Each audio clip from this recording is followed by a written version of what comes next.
அந்த மகாமிலே எத்தனையோ ஆப்பிரிக்க நீக்ரோக்கள் எல்லாம் அந்த பெருமானாருடைய ரவுலாவிலே நின்று கண்ணீரை புலவென கொட்டி அந்த இடத்திலேயே உருண்டு பிறண்டு எழுந்திருக்கிறார்கள் என்றால் ஏன் தெரியுமா?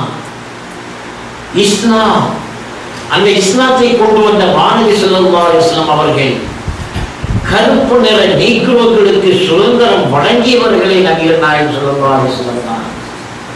அவர்களும் மனிதர்கள் தான், மற்றவர்களை போன்று அவர்களும் ஒருவர் தான்.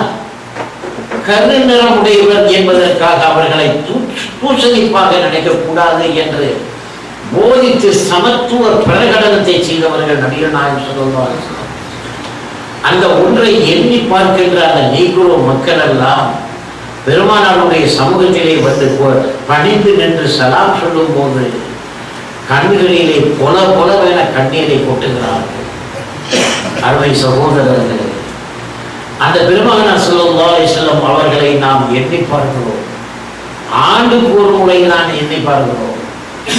ஒவ்வொரு தினமும் ஒவ்வொரு வினாடியும் பெருமானாருடைய திருப்பெயர் அகில உலகமெங்கும் ஒலித்துக் கொண்டே இருக்கின்ற ஒரு புனிதமான நாமமாக அமைந்திருக்கிறது. அந்த பெருமானாருடைய பெயரை சொல்ல நமக்கு என்ன தகுதி இருக்கிறது? அதை சிந்தித்து பார்க்க வேண்டாமா? பள்ளிவாசல்களிலே முஅத்தின் பாங்கு சொல்லுகிறார், அஷ்ஹது அன்ன முஹம்மதர் ரசூலுல்லாஹ் என்று சொல்லுகின்ற போது பள்ளியை சுற்றி உள்ள பாகங்களில் அந்த இடத்தில் உட்கார்ந்து எத்தனையோ மக்கள் புகைப்பிடிக்கிறார்கள், உலக சம்பந்தப்பட்ட பேச்சுக்களை பேசுகிறார்கள். இவைகளெல்லாம் பெருமானாரின் மீது அவர்கள் கொண்டிருக்கின்ற அன்புக்கு அடையாளமா? பெருமானாருடைய திருப்பெயரை கேட்டாலே அன்றைய காலத்தில் இருந்த மக்கள் எப்படி இருந்திருக்கிறார்கள்? அருமையாக ஷேகுல் அக்பர் முஹய்யித்தீன் அரபி சொல்லுகிறார்.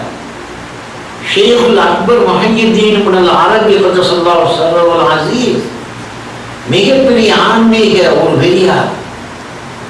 அவர் என்ன சொல்லுகிறார் தெரியுமா?